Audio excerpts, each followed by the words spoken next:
Pag daw talagang mga kamandin nasa probinsya ka, talagang napakarami mo mapapasyalan na katulad dito sa amin.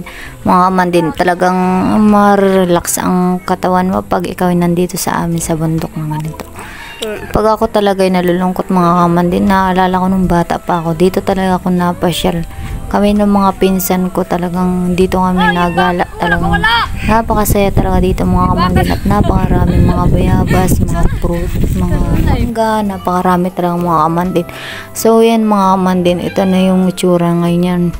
Ngayon lang ulit talaga ako nakapunta dito mga kamandin. Ayan. Andito na nga mga kamandin at papunta na nga ni kami mga kamandin doon at medyo malayo-layo pa nga ni mga kamandin. At yan talaga mga kamandin yan, mga kasama ko, mga pinsan ko. So, nung mga bata pa kami, yan din ang mga kasama ko talaga. Ayun nga, maglalakad na tayo mga kamandin kahit kainitan ha. Tiis-tiis lang at malagay makaka-relax naman pagdating sa tuktok ng bundok ha. Pag-arni daw nga niya nga pasyalan mo talaga namang makakaaliw talagang mga kamandin. At rin na nga ng mga kamandin at malapit-lapit na kami at yan, talagang anong init ha. Talagang dagnas ang pawis ko pagdating din wari sa bundok ha. Talagang maraming bayabas katulad niya mga kamandin, ang dami mga hinog na bayabas dahil wala namang nabisita mga tao dito ay kami-kami lang din pag gusto namin mga kamandin. Ayan, mga lugar na yan, napakaganda, kitang-kita ang karagatan dyan mga kamandin. Pag minsan dati nung napunta kami dyan para lang mag-signal dahil nga din sa amin ay napakahirap talaga ng signal. Yan, dito kami napunta kaso nga ni sobrang layo kaya nakakatama din minsan. Ayan at sa wakas mga kamandin, nandin na kami at nagapahinga muna kami at talagang nyanong layo. Talaga namang di man biro talaga. So, at tinaalala ko pa ng mga bata kami, talaga naghanap kami ng lawa dini. Dini pa kami nadayo paghanap ng lawa. Ayan, katulad yan. No? At rin ng mga kamandin, napakita ko sa inyo yan. Sikot-ikot muna tayo dyan para makita nyo yung view. Napakaganda talaga ng view dito sa bundok na ito. Talagang maaaliw kapag pumunta ka dito mga kamandin. Tagtag ang pagod mo sa pagsalunga. Makita mo lang talagang maalis ang pagod mo mga kamandin. Ayan, yung nakikita nyong kalbo na bundok na yun, mga kamandin, yan yung kalsada namin.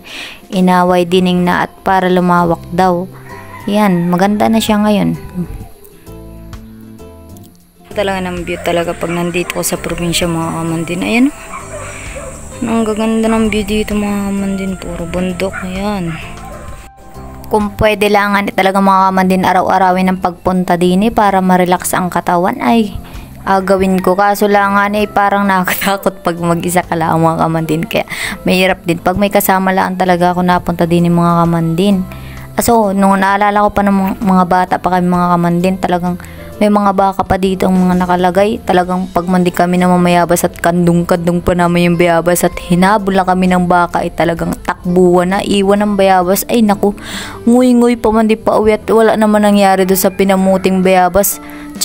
Tsaka ang kadalasan nakuha namin din ng mga kamandin baga ay yung kinyam baga kung tawagin na maliliit na mga prutas ay talagang nagadala pa kami ng lagayan ng istikot para himulmulin lang yung maliliit na prutas na kinyam. Naku, ay pag mandi nalaglag at nagkataktak na yung pinuti naming kinyam ay talagang nguy-nguy naman pauwi at talagang wala din nangyari. Ay na naman, gaaway pa kami na sabi sayang lang ng pagpunta ko din tapos wala lang din naman nangyari.